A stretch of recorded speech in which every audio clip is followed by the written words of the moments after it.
But if you want to see a completely new one, that would of course take billions of years. So you're saying that it's possible for sand to keep colliding with each other until it creates a foam? Well, sand is a bad example.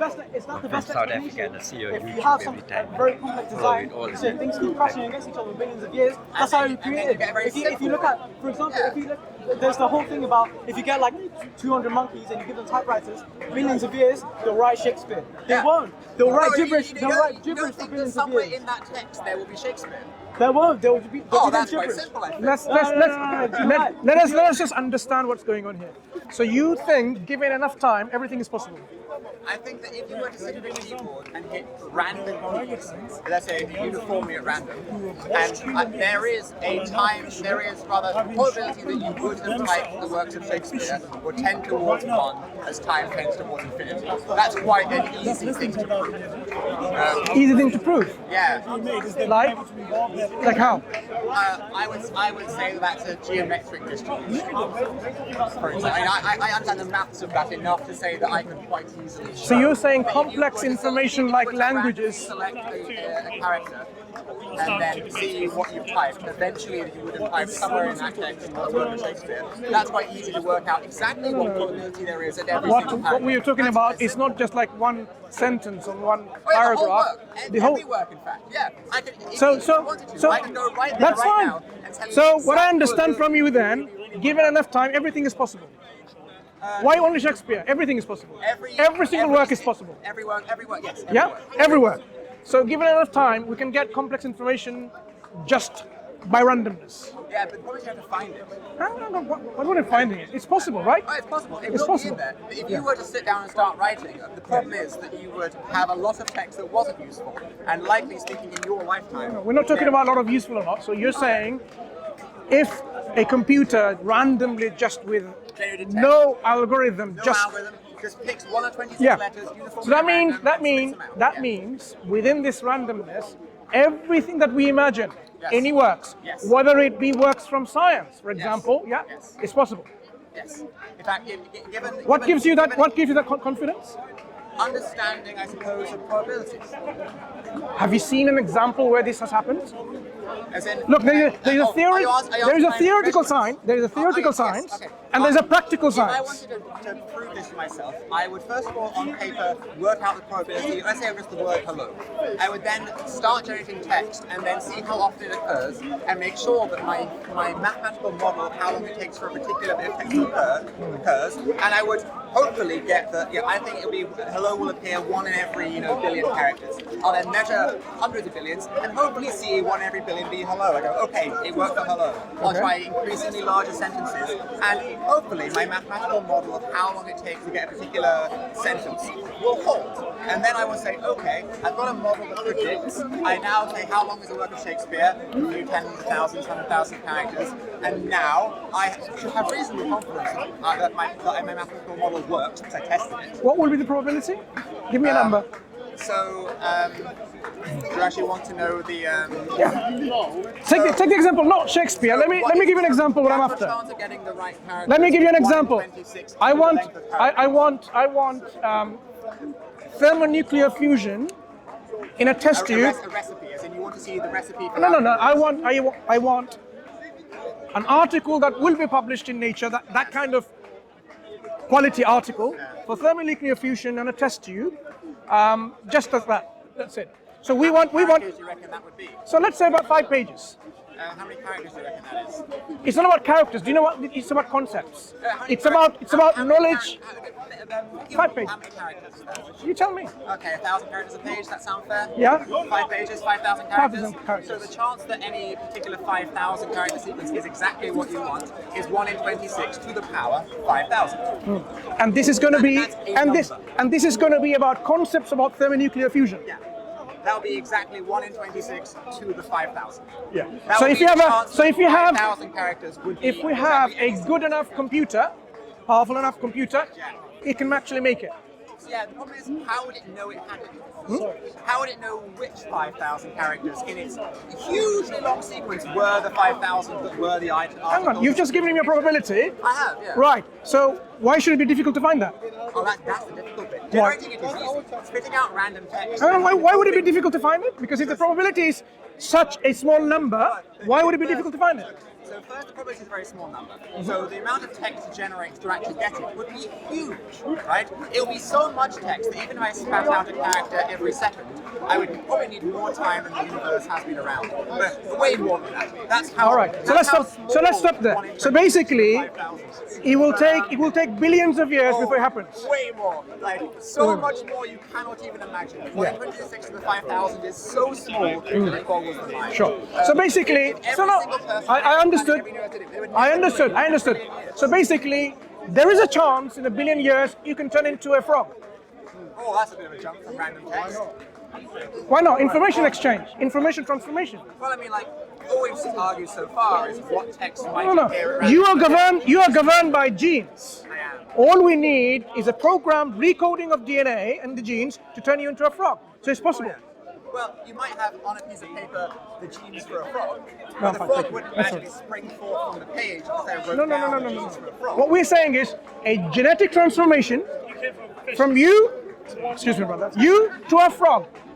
It might take a few billion years later, but it's possible, right? You mean like my children? No, you. Me personally? Yeah.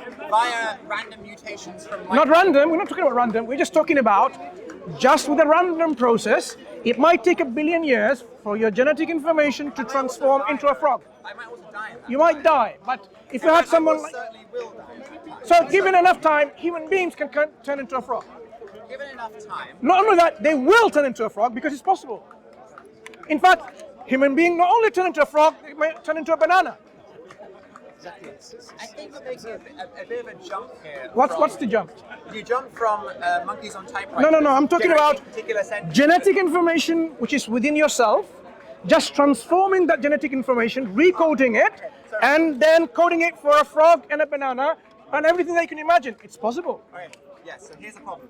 In the monkey typewriter example, you, as part of the setup, said that everything was possible. The next character could be any one of the 26. In genetic codes, every transformation to make into a frog is possible. Every transformation is possible, but most of them lead to death. So, No, we want a transformation that doesn't lead you into death. and that's the issue, right? The ones that start... So what are the probabilities of you turning into a frog? Well, if all the ones that lead me towards frogness lead to death because I wouldn't survive as a creature, then the probability is 0. Scientists are telling us we actually came from very single cellular organisms and we didn't just die, we evolved into human being like that. So what is so difficult to imagine that you can, instead of going evolution, but devolution into a frog? It would have to be beneficial enough to me as a creature. Who decides benefit? Hang on, can I ask you a question? Yes. Who decides benefit and not benefit? Is there a conscious entity? It's not a consensus of creatures so much as it is the forces around us. If I am stronger, I am healthier, I live longer. Not because anyone decides I do, it's because I have the capacity to do so. I'm saying because these transformations or things that makes you transform, which are mutations, which are not programmed and directed. Mutations are random, means they're not directed and programmed by a conscious entity which says it needs to go along this positive elevation where it would be a Why do you think if I so let's understand on it. a mountain, it goes down? No. Let's understand this one. So we have a random mutation processes, so there's no governing. So within this random mutation processes, you can turn into a frog. There's a possibility. Yeah, that's a yes. Okay. Yeah. And how probable is that?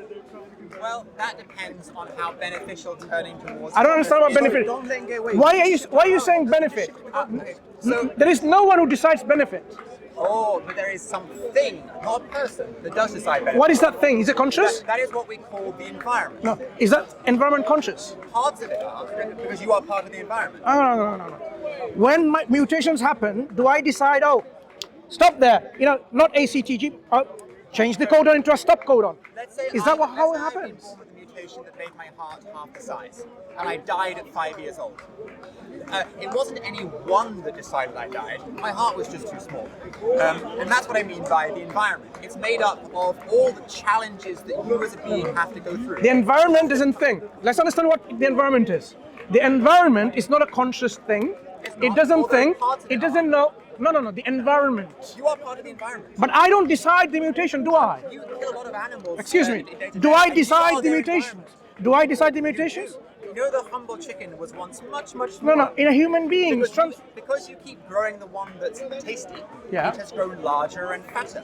And so you are its environment. No, that's So no. So these changes that are happening because of our chemicals and a lot of things that we're doing, this is not conscious design, is it? Selectively breed chickens and vegetables, and we are their environment. Yeah. They are more successful. So just when they because are you tastier eat to us. selected breed of chickens, it changes your DNA. So it changes the chickens. I'm talking about you, not chickens. Yeah. So how do we get you into a frog? So let's understand the To get process. me to a frog, every generation, but this is not me personally, it's my children, just to be clear. Yeah. Yeah. So every child of mine, as they got more and more frog-like, would have to have been more successful at reproducing than other. Why does it have to be successful reproducing? Because in order to there is no hand on those genes. successful. Okay. So they explain that process again. So they want to hand on the genes. How? Why do they have to hand on the genes? How do they even know they have to be a frog? Every child I have gets my genes. Yeah. And if I am a froggy human, Yeah. and froggy humans are just better at breeding, maybe they're sexy, I mean, who knows? No. It's not about better breeding. It doesn't give you any advantage. If it doesn't give me advantage, Yeah. then I'm as likely as anyone else Sure. to hand on my genes. Exactly. So how do you become a frog then? Your generation becomes a frog. If I'm as likely to hand on my genes as anyone else, then the frogginess doesn't win out. In order to become a new dominant strain of humans, it has to be better. Otherwise, it will be beaten. But there are more dominant things. People. So you're saying to get into a particular dominant species, Yeah. it has to live, it has to survive, the fittest. has to be better. It has to be the fittest to survive. Is that what you're saying? Rather, have to be fit enough. Fit enough to survive. Because there are only so many resources around, right? You cannot have an arbitrarily large number of people. So all the other species will die out. Yeah. Because they're not fit. And that's the horrific fact of it, that we reckon that 99%. Even if you of don't intervene, they will die out. Because yeah. they don't turn into a human. It's not best. That tree is perfectly happy and healthy, and it's not a human. So it's not gonna die out? Not the best Is this tree fit enough for the environment? That tree is clearly fit enough. For Why is it not survival. evolving? It has. Why isn't it evolving something else, like If you having want- then wings if maybe, you and then want- if you takes want off? to see plants evolve, you can personally do it because it's doable within your lifetime. Why can it not have wings and fly off? Why ground it on the soil or something like that? So let's say this tree, its child, its progeny, Yeah. it doesn't get. It's not one step. It's very slightly closer to having wings. Let's say it grows a flap. That flap can't fly, but it's maybe halfway to growing a wing. Does that flap help it outcompete the other trees? No, it's just a flap, and so it gets nowhere. It had wasted all that energy on a flap.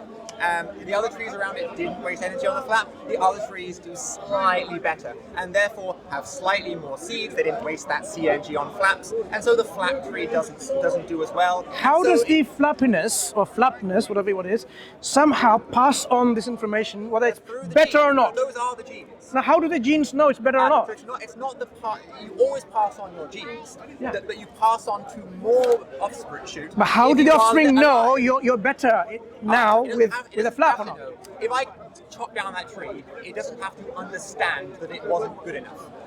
If I chop it down, it's dead. No more children. It doesn't need to know that it's best to pass on its children. It tries its best to pass on its genes, and once nature has decided it wasn't good enough, we can go chop that tree right now. This is my problem. It won't need to When you know. say once nature decides, nature is not a conscious entity. It's- The way you're so that describing you are conscious nature, that you are part of no, nature. nature is not you. Everything.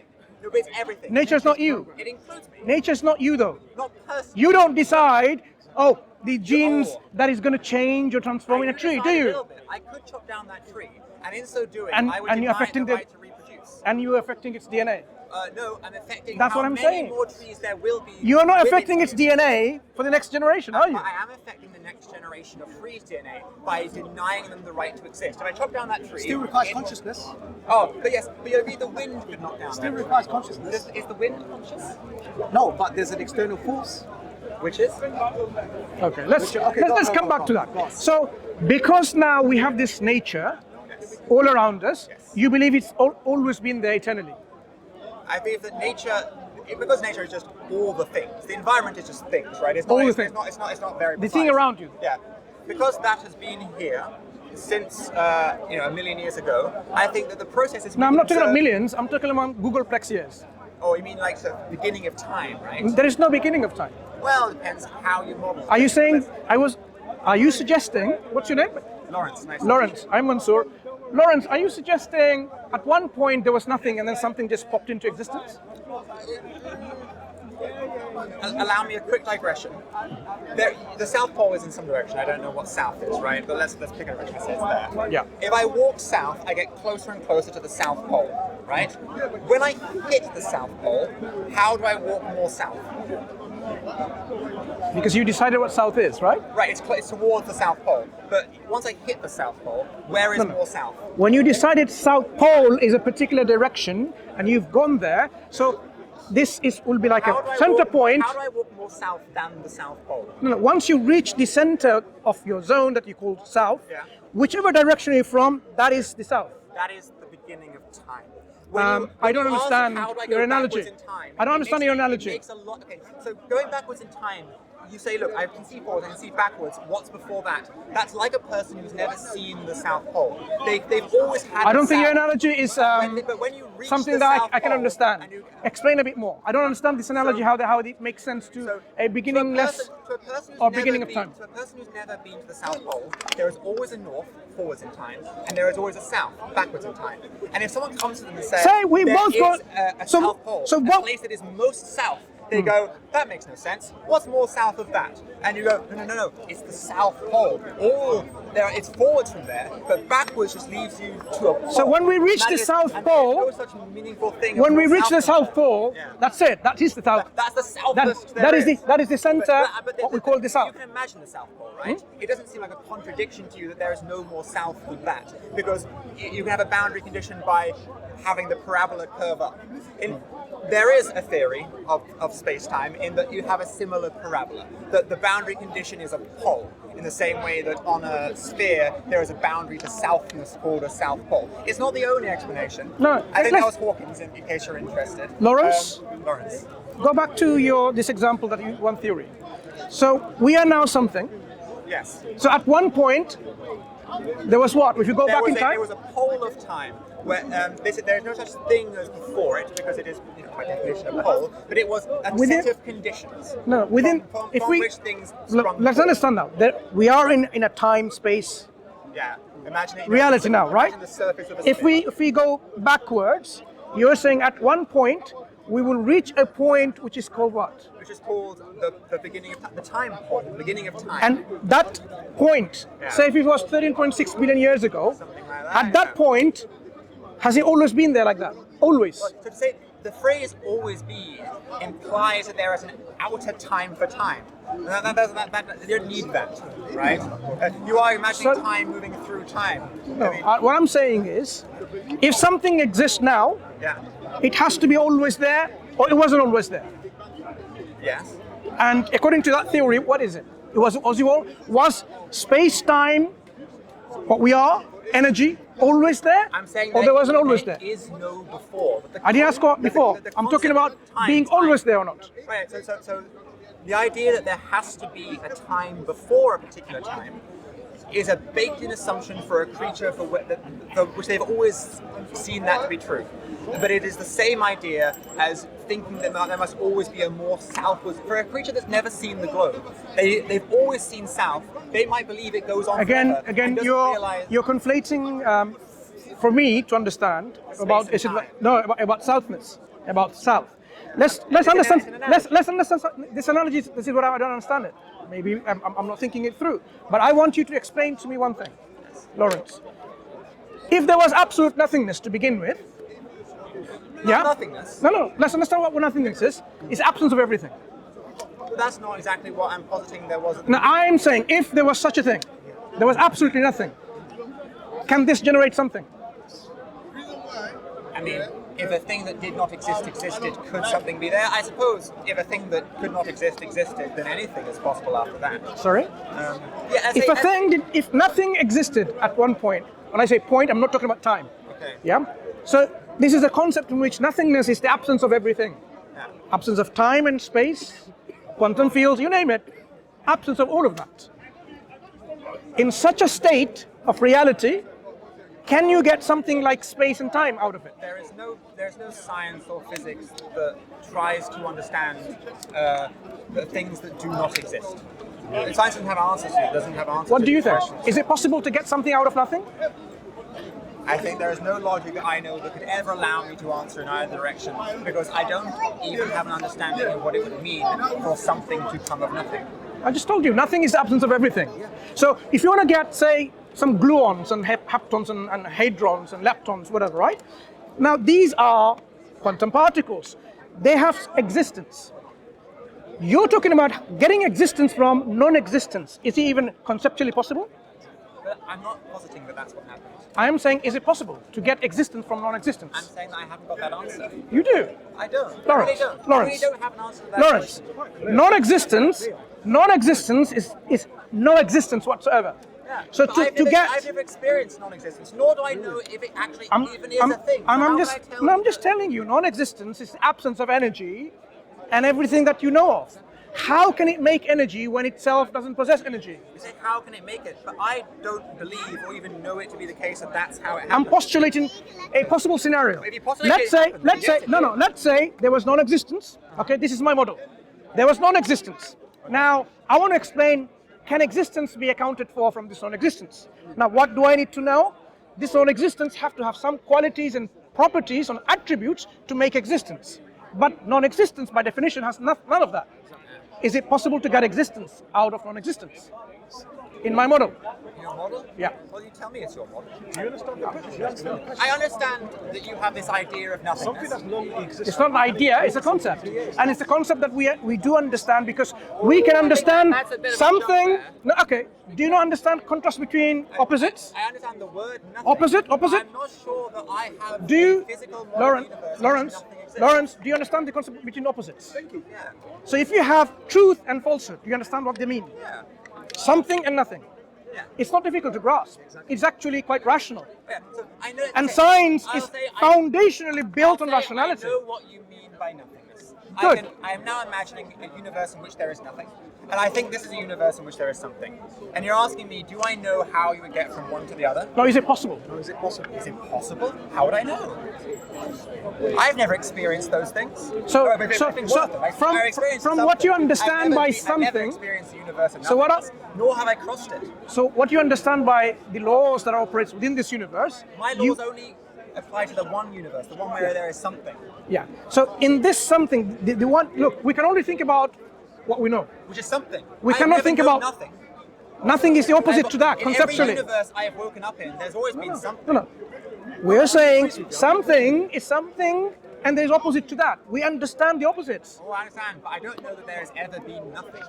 I'm saying, is it possible ever to be nothing? Are you saying, do I have a physical theory of reality? I'm not asking for a in which- physical in theory. which there was once I nothing? didn't ask you for a physical empirical observation. What does it mean to be possible? Possible? What is the meaning of possibility then?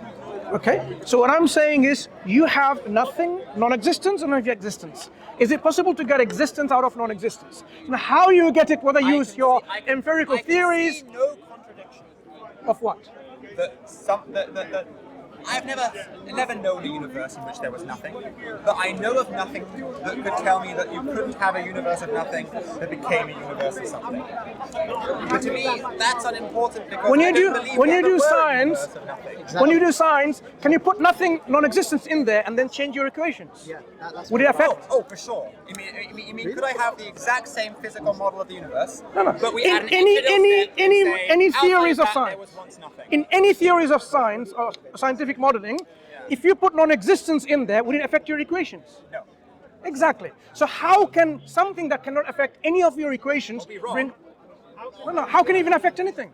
Because it cannot have any impact. Yeah, this is an interesting one. Because it cannot have any impact, how can it make something? I think that, at least as scientists, those things that don't impact our reality and can't be observed or measured and have no effect on me, the difference between them existing and not existing is moot. That because they're not measurable, because they don't, by definition, Can affect our reality. can it make something? Can non-existence make something? Can it make something? Yes. I think by definition, nothing doesn't make anything. It's nothing. So you cannot make anything. What does it mean for nothing to make things? For example, when you have matter transforming, can non-existence transform non-existence into existence? But you see, the thing is, that these things like matter, they're all. You know what we're talking about? Like all things existing. Lawrence. You're asking to imagine Okay, one let me exists. help you in your physical understanding of things. Quantum particles and virtual particles, right? Virtual particles. What are virtual particles? I have no idea what virtual Okay. particles are. So virtual particles are, they just pop in and out of existence in a virtual reality, okay? But that's what science are telling us, that they were non-existent, but they just pop into existence, okay? What we were just saying is, that's not the case, but anyway. Suddenly, particles pops up and we can measure them. Okay. Before that, Okay. they were not In which measurable. case, that I'm saying is not nothing from. That's not something from nothing. That's something from not a particle. Something from something. Right. Something from something. Something from something. Something from something. The thing. Something from something. I think the thing that you are referring to is the fact that is. I think it's. Are you trying to do quantum field theory? And Any theories, you get. Okay. Can you get something from nothing? The answer is obviously no. I think maybe what you're trying to refer to in physics is a I'm not phenomenon limiting my where- knowledge to physics only. Well, then- Every sphere of human knowledge, whether it be its rationality, like for example, do I need to do experiments and find out there is no triangular square and a married bachelor in our universe? I don't need to do any physical experiments for that. But I can still arrive at convincing knowledge. The thing is, though, I think science does arrive at convincing knowledge. Convincing in the fact that all the things it makes, the feats of engineering we have, they are working. What are the predictions? Let's say at the very, very distant, far away, billions and zillions and Googleplex years away, in somewhere distant in our universe, I can be sure there is no married bachelor or a squared circle. I don't have to do an experiment over there to find out. I know for sure it doesn't exist. Mathematical truths transcend maybe our Right. reality. So we have Okay. different avenues of knowledge. We can't just limit our knowledge only to Right. empirical There theories. is rationalism and there is Exactly. So now let's use all our avenues of knowledge Okay. and answer this question. Are you saying then that your belief in a creator is not an empirical view, it's a rational one? How can you put empirical parameters to understand the creator? I can describe to you a world in which I could have empirical No, evidence okay, let's of God. understand. Let's say he appeared before us now. That would be empirical evidence. How of do you know it God. was God? Oh, that's a good question. Maybe he has the capacity to make you know that he's God, right? Mass delusion. Mass delusion. How can you? Now, how, Imagine imagine somebody says, "I am God" from the sky. How do you know that was God? It could be just mass hysteria, mass delusion. I don't think science is trying to offer you guarantees. It's trying to offer you the best. I don't think it's a evidence we scientific have. question. If Science if every day doesn't- God walked down to me, it might be delusion or he might be real. No, the But I questions wouldn't be about having this conversation with God existence doesn't fall into the remit of science. Exactly. It cannot. You're using the wrong tool. It cannot. We have to use the appropriate tools for the appropriate question. Right. So I would agree with you that whether or not outside of all this there is a God is not a question that science can answer. Sorry. But that wasn't the only thing you tried to claim today. Today you tried to claim that we could not possibly have evolved. No. I didn't claim that. You're strawmanning me. I mean, Okay, absolutely not. Could you Absolutely not. reiterate then your position? My position on how we is came about to be? rationality needs to be incorporated in finding the truth. Right, but specifically, Right. what is your No, stance on specifically how it is came to be? about our existence here could not have come from non-existence. That is my number one claim.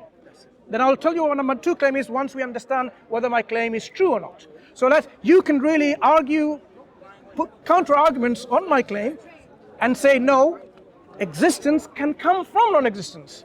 But I'm postulating existence cannot come from non-existence. See, the problem here is now The fact that we are existent, there has to be always existence, always. And my definition of always transcends all models of your time. It's always there. Whether you stop there at 13.6 billion years or not, or you have a singularity in which you can't talk about time, you can't go beyond and say before, always encompasses and transcends all of that, always there. The problem is that we began this conversation talking about whether or not random processes could have led to me from a pool of sludge. And in order to answer that question, I don't think I need to tell you whether or not your model of something springing from nothing is true or not. That's very important. You've moved those goalposts quite away from the I haven't beginning. moved. I was just laying the foundations of rationality. you've told me what you Let me tell you, of rationality, in which we assign when we look at the world, conscious agents playing a part in transformation of things. You're saying transformation can happen without conscious entity willing and choosing to happen. Yes, I am. But I'm saying we don't observe any of that. I think we do right now. Now, give me an example. As I said earlier, Give me an example. if I chop that, sorry, if the wind blows that tree down, there will be fewer trees likely to afterwards because it will be dead. That is something that is observable. The wind is not a conscious entity, and it very much does change what future beings there will be. You're simply saying transformation in terms of what? Like, for example, I'm not transforming you. I'm just putting an end to you because I'm just interfering with you. When I say transformation, I'm talking about transformation that is already encoded within our self. Whether it's in a tree or in a rat or a human being, there are information, complex information, which tells us how we are going to be, our next generation is going to be. This information is a program. That program, this is what I am arguing against. Programs cannot exist and subsist like that without a conscious programmer. So that's why I'm going back. Good. That we can talk about. Yeah. That doesn't require that's why let's go back. Lawrence, let's go back then. So now we are something. Can this something be a result of absolute nothingness? We were talking about programs earlier. No. I'm not going to. Would it satisfy me? Lawrence. Let me finish this sentence, then you can go back to talking. Fine. Would it satisfy you for me to describe a program being where once it was not, without a creator? No. Is that enough? No. I'm moving to now the more fundamental and core question, which is this universe. I'd rather not move. Do you know why you're not going to go into there? Because that is more important. Lawrence, why are you uncomfortable to discuss a fundamental question? I think the problem is if we try to make our conversation more broad. Not broader. This is the fundamental. No, this is a fundamental question. I would much rather just stick to the conversation. Look, okay. Let me just take people in. Okay. Is it possible existence come from non-existence? No. Is it possible? Impossible. Is it possible for existence to come from non-existence? Yes. I know you would say yes. Okay, one. Okay. Any others? Can existence come from non-existence? By non-existence. Something that doesn't exist. I will embrace that. What do you mean by non-existence? I just told you, absence of everything. You just defined it in terms of... No, I've just told you opposite. Opposite. When we know truth, the opposite we know is falsehood. Can existence come from non-existence? Existence from So non-existence. it looks like. I believe it. I believe there is existence of life from non-existence. Let's be specific. I'm not talking about life. Oh, but that's what we were talking about. No, I am talking about, Lawrence, existence of everything.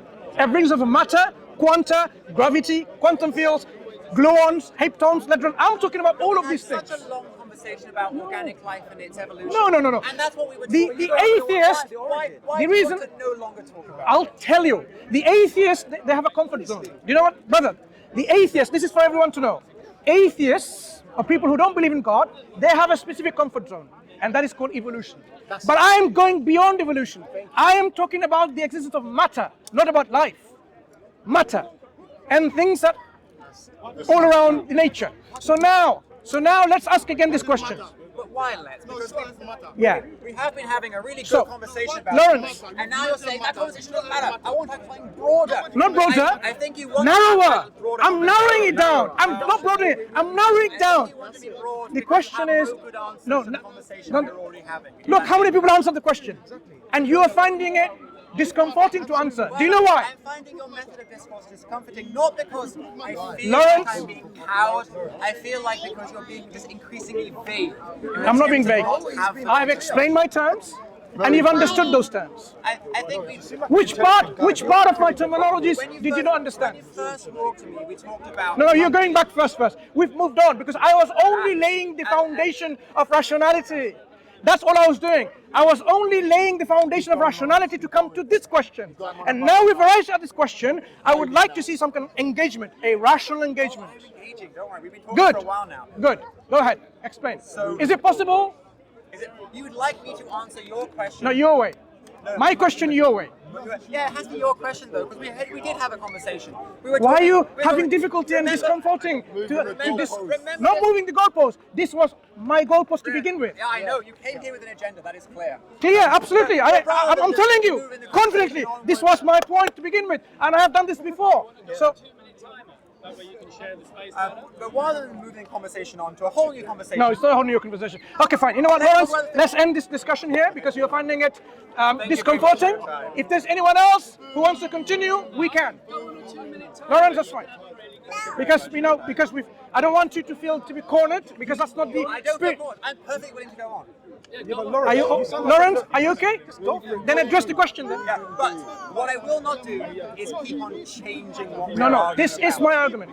This has always been my argument. This is my argument. An argument is a two-party thing, right? We were having a conversation No. about something Lawrence, very different. I only laid down the foundation earlier on to come to this point. Yeah, I know you wanted to talk about something different So, than what we talked about. It's You see now you're having again difficulty. I reckon it's quite integral to the conversation. Exactly. Yeah. You reckon? Yeah, I do. He's asking he asked me, for example, can something that doesn't exist bring something into existence? And that is an incredibly vague question to ask. When we were talking about, can I evolve into a frog? That was your earlier question. Do you disagree that we were having that Look, you conversation? see, you are only comfortable in talking about my foundational framework that I started with. I'd like to have into I'm only happy having conversations about really specific things. Because then I think that we can actually have a meaningful conversation without waxing poetic about something from nothing. Which isn't really a well-defined. But Lawrence, you're only addressing. We defined it already. You don't want to address the origin. What part of my concepts and terminologies is not clear to you? Tell me, then I can redefine them. I think the phrase "can something come from nothing?" Okay, which part of that statement or question is not clear to you? Then I can rephrase or explain my terms, explain my words. I think it's the idea of nothingness creating something being required for life to have formed from where there's life and no life. And I'm trying to, and you. I'm not even talking about life. But that's the conversation we were Now, having. you see that problem again. You are jumping back to the initial conversation. Lawrence, I laid a rational foundation with some examples to make it a conversational discussion that we can have. And then my position is to address this topic. If you are not happy, then as I said, I'm more than willing to leave that discussion. Because what you address is. But if you are comfortable enough to talk about it, then we can talk about it. Matter. You're talking about the origin of matter. That's it. Thank you. That's what Brother Mansur is trying to address. But let's have. I'm trying to move the atheists from their comfort zone to a question that they need to address. Exactly. So you're trying to address the existence of matter in order to understand how life came about. Of course. No. I'm not narrowing down. My only question is to understand, can something... I think you're saying you will not be precise. Do you know why I asked this question? Because I think by default there should be nothing. The fact that there is something, we need to have an explanation. That's it. Why does something exist rather than nothing? Do you have a rational explanation? That is not a question that science can answer. I didn't ask limit to science. No, but I'm here representing the scientists, right? At least he's a to scientist. my- I've never asked you to represent science only. But I never asked you to come here and present your theory. But yeah, Look. Did we not agree there are many other avenues of knowledge? Yes. Why are you now sidetracking? Why are you backtracking? I am sidetracking. Yes. You keep saying you want a more broader conversation. So why are you saying, within the remits of science, I cannot answer the question? Who told you that apply only science and methods of science? I am saying, Science is the only let rationality I have. the avenue of knowledge be that is available, all the evidence of knowledge, I and believe arrive. that the only knowledge that we have that is Can rational. there be a squared triangle in about 5 billion years? What do you mean by square triangle? Sorry. A squared triangle. Paradox. It means there's certain things which, in and of themselves, are A important. squared triangle. What is it? What is specifically what is a square Okay. triangle? Do you know? Triangle We is- know a triangle is a square. Are you trying to say square the circle? He's saying No. that your logic is a normal. Is that saying you have a I am giving you. I've never heard the expression. I'm giving you expressions which Which Larry Batcher, they mean the same thing. Okay, It's okay. impossible. Can there be contradictions somewhere else in space? Is your question? No. So there cannot be a married bachelor anywhere else on different planets. Because those words are, as you say, contradictions in terms. Contradictions in terms. What is the point behind this? Sorry. Which experiments did you do to arrive to this knowledge? Oh, you are right. Remember you said, You are my right. only avenue of knowledge is scientific experimentation. You appeal to scientism, but I'm saying, how do you answer that? I think you are confusing maybe scientific method and empiricism and rationalism. No, I'm not. Whereas rationalism and empiricism can be used within science. You may have heard, for example, that the idea of a thought experiment, right? A thought experiment is something completely rational, not empirical. Okay. However, it still follows the scientific method. Good. So now use these methods and tell me, can you have a married bachelor in a distant part of our galaxy? And I would say that is a direct contradiction. And so, no. Okay, so what method did you use to come to That that? was rationalism. Thank you. Rationalism. Yeah, but rationalism and the scientific method are not set. You can have both. Two different disciplines. Science needs to be rational, but it doesn't have to be rational. As science, Science needs to be rational in its approach, but it doesn't have to be. yeah, The foundation of science, we agreed that we will be rational, and that's why we're applying our method. But it is not the discipline itself as rationality, it's a different discipline. Science, or anything else, any other discipline you bring, it needs to be rational because we want to arrive at truth which we know needs to be rational. So now, that's what I'm saying. The question that I'm asking is, because something exists now, Lawrence, why does something exist rather than nothing? I would say, I haven't got an answer to that question. Okay, can you answer that I question? don't think you do either. I do. Ah, Yeah. tell me it. No, if you don't know, I can tell you, but, I know. but. Why don't you say the theory then? So, when we want to understand about something, and we know what nothing is, Still don't. Go ahead. still don't? At least I do. if you say you don't know, if it's a right position, you say no, yes. Nothingness is the absence of everything. Right. Everything which is not even there, which is absence of any. In our reality, for example, if we were to talk about, let's confining. There is something. Good. Yeah. So we need to make something, do something. You need energy. Without energy, you can't do Energy is a anything. concept within what we call something. Energy is something. There is this Energy is something. Nothingness. You Lawrence? can't talk about energy because Energy is something. Yeah. So I'm saying, because that something is absence from nothingness, nothingness cannot make something. For example, while I was nothing, I cannot just give myself, bring into existence. Yeah? I agree that this concept of nothingness creating somethingness is difficult to grasp, which is why I claim it's difficult. But It's not why is that difficult to grasp, it's required? impossible to Why do we have to? It's impossible.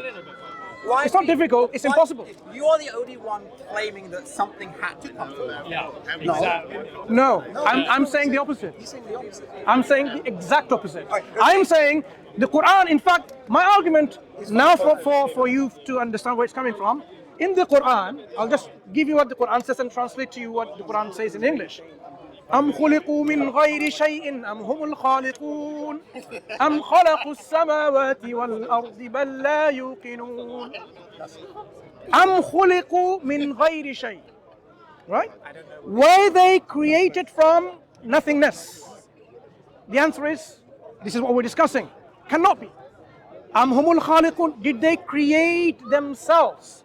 Like while you are nothing, did you create yourself? The answer is again, no. Am khalaqu samawati wal ard, did they create the heavens, the skies, the nebula, the galaxy, and the earth? The Quran says, بَلْ لَا يَقُولُونَ, they have no certainty. Okay? All of that, they are conjecturing and speculating, but they know that they will never arrive at this belief that it is possible. So this is a Quranic argument. Says that the universe did not come from nothing, it came from God. The Quran is simply addressing us to say, the Creator, who exists always, that means you have something that exists always, not nothingness, brought about. Who are you claiming believes something came from nothing? I am. you? That's why I asked you. Did you believe I believe it? I asked you to confirm. You didn't. I said, you asked me, could I think Okay. I think it is possible? So do I now didn't know do I it. now don't believe confirm? Do I now confirm? You believe something was always there, it. as Always- opposed to nothingness. so always is a problem because always implies time. No, if it was always, that means at some point there was nothingness. No. Why not?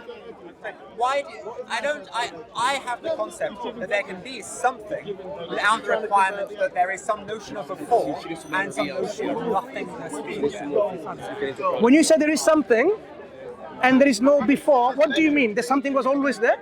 No, see, and this is why I gave up. What do you mean? I don't explain. That's why I gave you this example of a pole, right? Because the idea that there can be some times before. The example I didn't follow. Anyone else followed? Maybe you can explain. I couldn't follow it. So this is a common problem, right? You're describing various. Look, it's either my comprehension problem or everyone else's. Because everyone else is having the same problem. It must be my description. And I will Could be. explain better Just now. explain it better. So, we have this notion called time. And there What is are, it? Oh, good question. Let's skip that and move on to my example.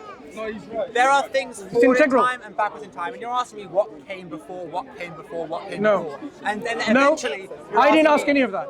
I want to know what time is. Because it's central to your argument. So what is time?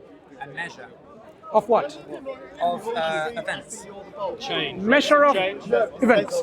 So do you believe there was at any point of this measurement, at one point there was no change and then it became changing? So now you are trying to talk about time inside No, I'm time, saying right? has there always been change? And we can measure it. So to say has there always, the phrase has there always talks about something within time. No, measure of change. So has this change been finite? Then we can say, it only started changing from t equals 13.6 billion years ago. Is that what you're saying? I'm saying that it is perfectly possible for there to be an initial time without having this thorny issue of what came before. Because T what equals came naught. before Was there a t equals The naught? concept of time Lawrence? has to always have a time before Okay, it. Lawrence, was there t equals naught? Let's call it t equals naught. Right, at that point, was there any change? Change requires a change in time. No, I'm asking you, was that at t equals naught, was there any change? From what? Change, as you described. Change, was there any change happening? I'm claiming that this universe is this thing, and over time it changes state. No. Change happened afterwards, we know we're changing. At t equals naught, was there any change? So I'm claiming that it's a meaningless question to ask. Not meaningless. Does change happen when no time elapses? I'm claiming that change only happens over periods of time. So when you say periods, it's I mean- after I t mean equals a- 0, right? No. Well, I said. Is it after t equals 0? Any interval. Hang on. Is it after t equals 0? I'm saying that by definition, potentially, all intervals are after 0. Right, so that means the first interval, when it started changing after 0, so are you saying before that there was no change? That's a problem now. What? You are presupposing that before is a meaningful concept, and I really Why want to... Let me try with this example again. Let me finish it this time. You are a person that lives on a globe. You know this now because you've been shown pictures. But before that, you would have just seen a horizon in all distance. And you maybe have a compass and it points south. And you understand there is always a south and there is always a north. Because every place you've ever stood, there has been a south and a north. Then someone tries to say to you, well, there is a south pole. You go, what do you mean? If you walk south, you'll hit a south pole. You go, okay, imagine I walk all the way south, yes, and now take one more step south, where do I get? And you go, no. Once you've hit the south pole, that is definitionally the point at which it is all south towards. There is no meaningful idea of stepping south from there, because that is what south means, to go towards the south pole. Now let's go back to time now. In physics, there is a postulate that the boundary condition is a pole, but the definition of backwards means towards this point, but it is curved in the way that the Earth is curved. I know it's time and therefore difficult to conceive of, which is why I'm using space as an analogy. But you can conceive of the idea of an Earth curving towards a point, and that point being a pole. And you can easily understand. So at why that a point, person would be confused let's either thinking now that go there back is to always a Lawrence. south Now or go back south, to time. Even though clearly south can have an end, it is there. So we understand there's a south point. I can understand that. I don't have any problems understanding that. So Now let's go back to imagine- time. Now imagine that time is exactly the same. Like what? If What? you are not at time 0, there is forwards, and if you are not at time 0, there is backwards. But the idea of backwards only applies when you have not reached this pole. On time 0, are you saying there is a possibility of backwards or not? I'm saying that backwards means going towards a pole, right? Like I'm using space as an analogy because again, time is hard to think of. No, time and space are two different things, right? Two different things. So Metaphors, so analogies. explain time without space. If I were to just draw you that curve and say this is time, and you are here, and you've walked forward throughout it your entire life, and you're imagining how do I walk back, and I say yes, that backwards does exist, but there's a pole there, and that pole it will be. Remember this thing. Remember this square triangle? I'm saying that your statement of 4 times 0 is a square triangle. Okay. What was time? Measurement of change. So once it starts, time is a label for these states, right? But that's, it's an index. Is there an initial state? Yeah, that's what. If you believe in this pole, Okay. there If is. there's an initial state, that state started to transform and change, and then you can measure time. Started implies time. I'm not saying it started. You are telling me there's an initial state. I want to know, is that initial state, at that point, was there any change? This Change happened picture I'm afterwards? drawing, the picture I'm drawing has time within it. So you cannot say it started in our time because time is a thing within it, right? I lost you there. So you But time equals 0. time. I'm trying to give you a model of this world with a space and Does it make time, sense to you? And you're trying to say, Okay, Lawrence, when did it does it make begin? sense to you? When is a notion of time. Does it make When sense is to you, one of Lawrence? the things within it? Does it make sense to you? Physics in general? No.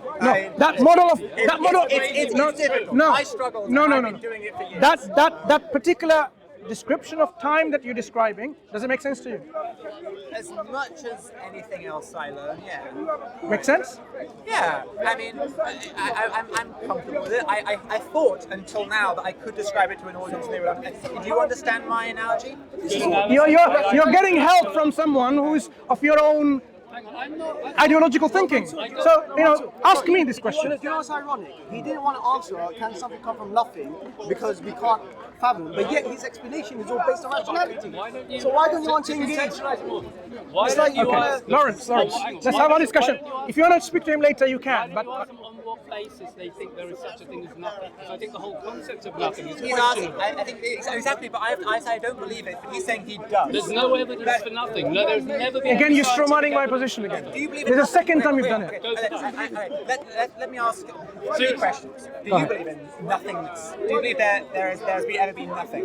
It's just a concept. It doesn't exist in reality. Okay, good. I don't believe in nothingness either. But you believe. Good. We agree now. Then why do you keep bringing it up? So now I want to know if there is no such thing as nothingness. answer the last question. Hang on. If there's no such thing as nothingness, that means it cannot bring about something. So you believe something always existed in your definition Again, of time. Always is a complex thing because always for us is a concept about things existing within time. That is, if I say this fence has always been here, I mean all times there is a fence. That initial state, Lawrence, Lawrence, that initial state where time equals almost 0, right? Was it conscious? Was it conscious, that state? was the time conscious? No, that state. Was the state? No, I don't. Right. So can it transform into anything without being conscious? Can processes occur without thinking? Is what you're asking. No. Can processes happen without conscious will and design? Yeah. I think the wind blows not because. So someone at wants it to. that state, I think the apple falls No. from the tree not because someone wants This it to. happens because it's already programmed. The wind blows because of our program in nature. Oh, you At claim. that- You claim. I'm not claiming it's there. It's there. Wait, you're saying that there is a code You know why? that makes the apple Do fall. you know why you're still there on the ground and you're not floating in space? We call it gravity, right? It's not about calling it because there's a program there already within nature. So you say. It's not there. These are the program embedded. These are programs embedded within our nature. Program. Okay? These programs we've understood as like, this is the law, gravitational constants, Planck's constants. The person who's here with me walking around. Of course. Okay, I'm fine. Continue. Fine. So in that initial state, to make any transformation, because you talked about time is a measure of change, to have that change to occur, Maybe we should work on that then. Time is the labels we give to the different instances our world are in. I understand. There was a time when it started changing. No. How can you have a measure of change now if there wasn't an initial change point? So wait, if you were saying there is a time without changing, I think you're imagining nothing, and now No, change. maybe you can clarify. We now see, I'm stating in fact, at all times, things have been changing always. but always is when? How long? How long is always? Only 13.6 billion years old? I'm saying that is... That's a very small I'm saying number. that there is a time... Can there be a bigger time than 13.6 billion years? This was. 1 second has just been added. All time intervals are imaginable.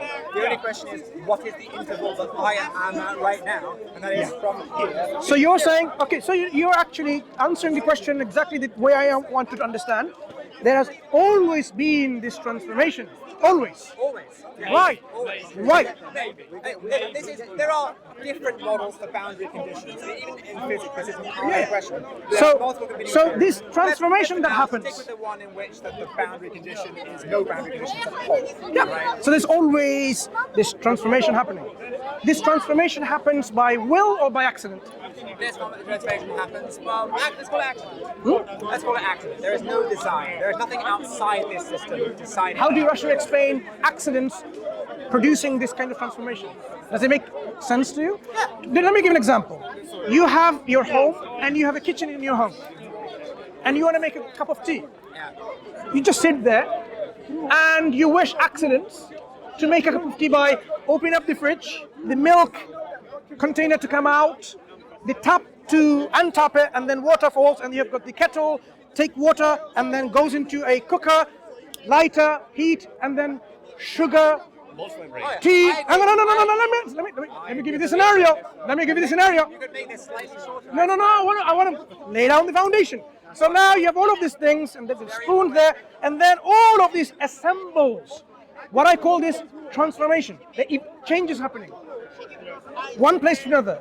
The door opens, it's a change. Tap opens, it's a change. All this happens. Do you imagine? By sitting there, you will have your coffee or tea?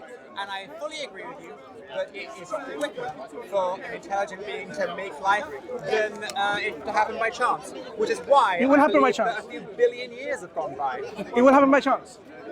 Your tea will happen by chance, Right right? now, in this spot in front of me, a person appears proof, that will be incredible. No, your tea will happen by chance. You just sit there and it will happen by chance. I'm saying that With 2 sugars. How many sugars do you all you get? have successfully argued, all you have successfully argued is that yes, it is far quicker to make a cup of tea No, that's my by argument. design than it is by, I want to know by rationally. random process. I want to know rationally by That's not the accident. same as could. Not random process, by accidents.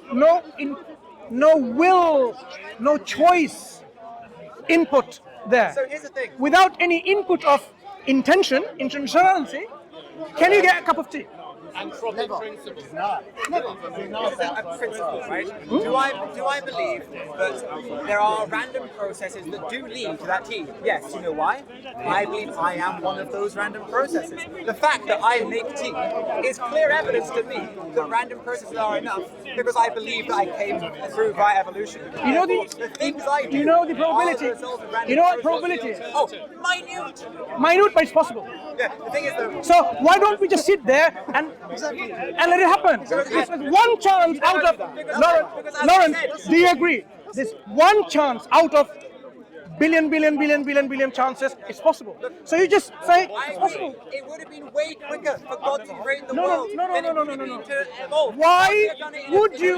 Why would you God not? could do it in a week. Why I'm would saying you it not? took billions of years. Why would you All not? you're telling me is that it takes longer. Lawrence, no, that's not my point. It's not billions of years. It's a probability out of billions and zillions of probabilities that it can just happen in instant. Everything happens. The door opens, tap opens. You don't have to wait. It just happens. No. There is a probability. One chance out of many. So this is what we call mathematical probabilities. It is possible. So why do you not, as a rational human being, subscribe to that and say, let me just sit there and let it happen? Why don't I rationally trust that things of very low probability would happen? No, because there is a probability. Yeah, is that enough? Do I don't play the lottery because there is a probability I win isn't enough for me to play. Yeah. And Is so that the reason why you make coffee? Because you don't think I think if I try, it's possible, but let me ask a long question. Let me answer it. I make coffee manually because I believe if I do so, there's a 99.999% chance I get coffee, and I don't just let and wait because there's a 0.00001% chance I get coffee. But you know what? My mate might come make coffee. It is possible, and the reason I make it is because it's very likely to be having coffee, but I still believe it's possible someone else might make me coffee, but I make it myself. Is it conceivable? Someone else makes me coffee. It happens every now and then. Every accident. By accident. so you is conceivable. An earthquake shakes. The coffee falls out the cupboard. It could happen, No. but I don't trust The it. way I It's so described unlikely to happen. it, you're strawmanning my argument. Oh, am I really? This is the third time. Oh, I don't think it is. Lawrence, 14 billion the years. third time. Yeah, You're saying it's If I conceivable. have 14 billion years to spare. Yeah, if you've got 14 billion then years, there is a chance. I might wait. I don't think, with all due respect, I don't think this gentleman or yourself understand the question of probability. The probability is not that you have to wait billion years. The probability is not that you have to wait billion years. The probability is there are billion chances that it will not happen, but one chance that it will happen. No. Lawrence. It is not that it will happen and it will take billion years. That's not how it works. No, that's exactly how it works. Let me explain. Let's say I have a coin I can flip, and it's only got a 1 in a billion chance of being heads. It's not a very fair coin. Yeah. And if it comes up heads, I get a coffee. Okay? Will you have to take a billion I can years? sit there flipping it. Okay? And it's going to take me a very, very long time to get the coffee because it's a very small probability. Lawrence, again, you misunderstood probability. Let me explain to you and see whether you agree or not. No, let's understand. So I'm a computer scientist. right, shush. Brother, one second. Sorry. I know.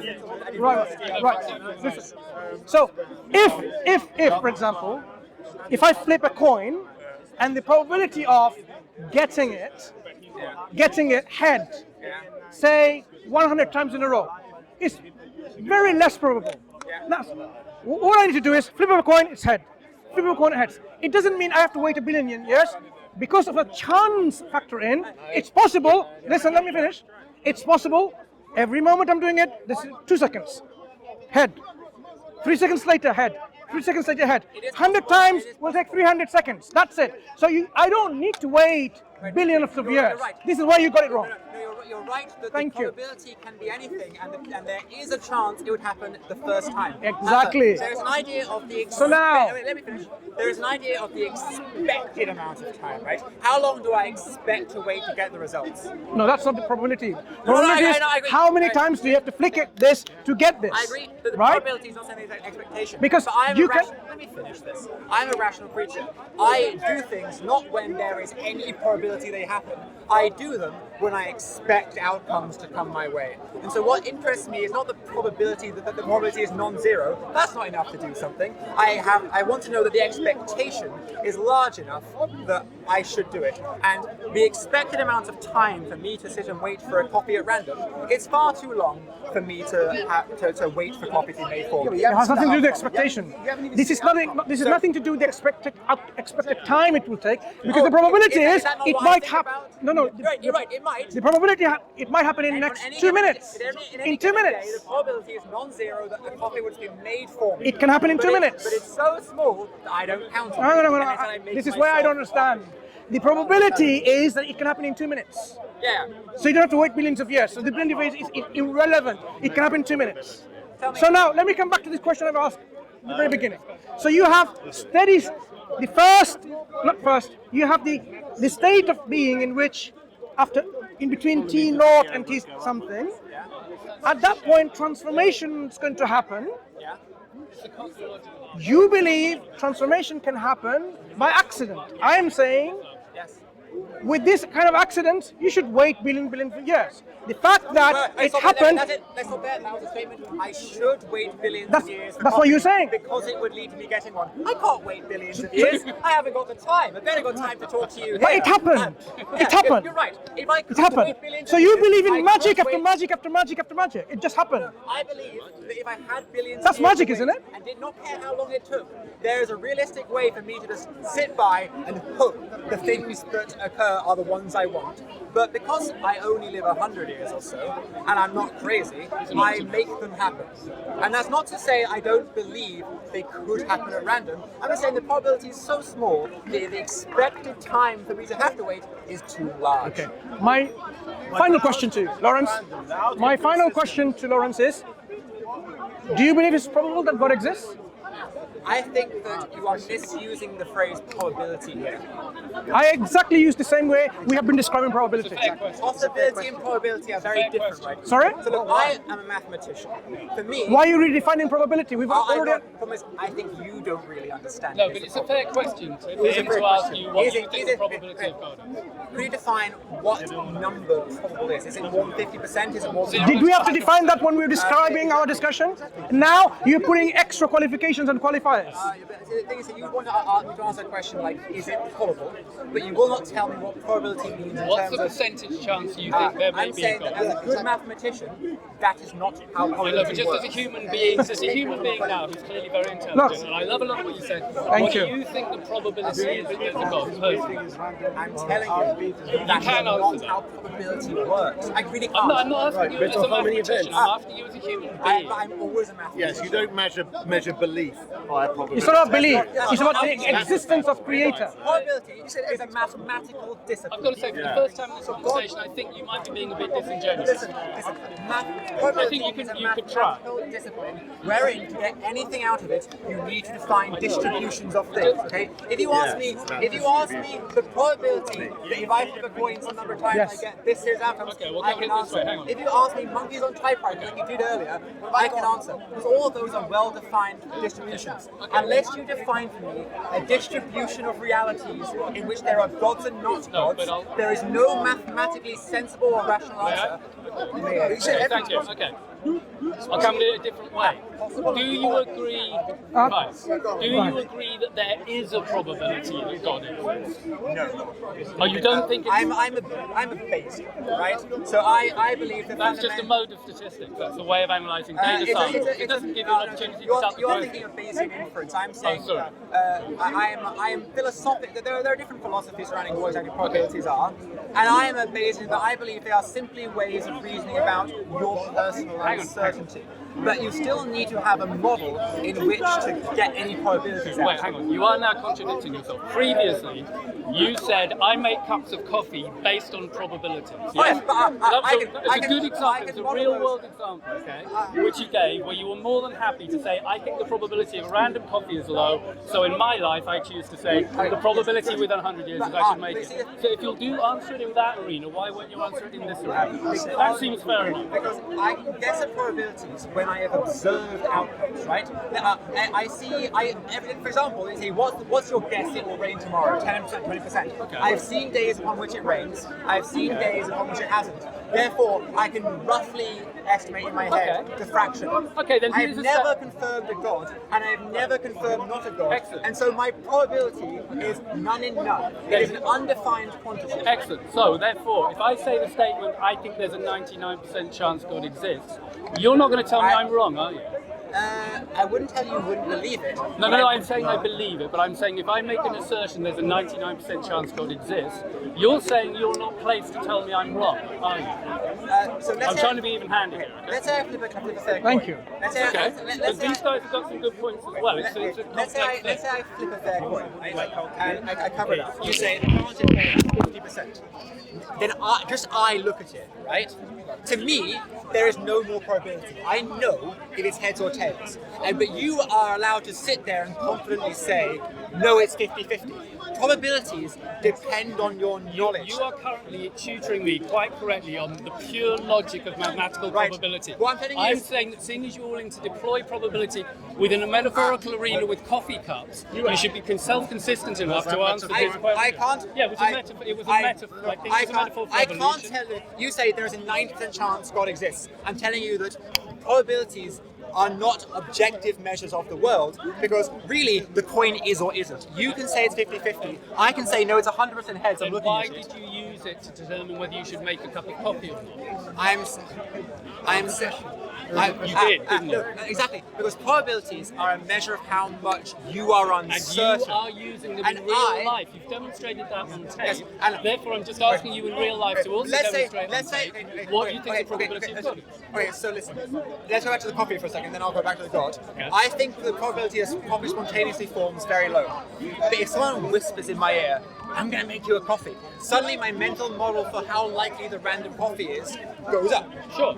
Right? So what probability is a reflection of the model you have for the world. And I'm saying that my models have never ever confirmed or denied the existence of a God. Therefore, I have no information to give a probability for that specifically, because I've had no contrary I get it. Okay, let me try a experiences different one. and no Let me make it more and so I- immediate for you. Let me make it more immediate. I have had If, coffees and non-coffees. thought experiment, somebody, and I'd never do this, put a gun to your head and said, we're going to ask you to guess if there's a God or not.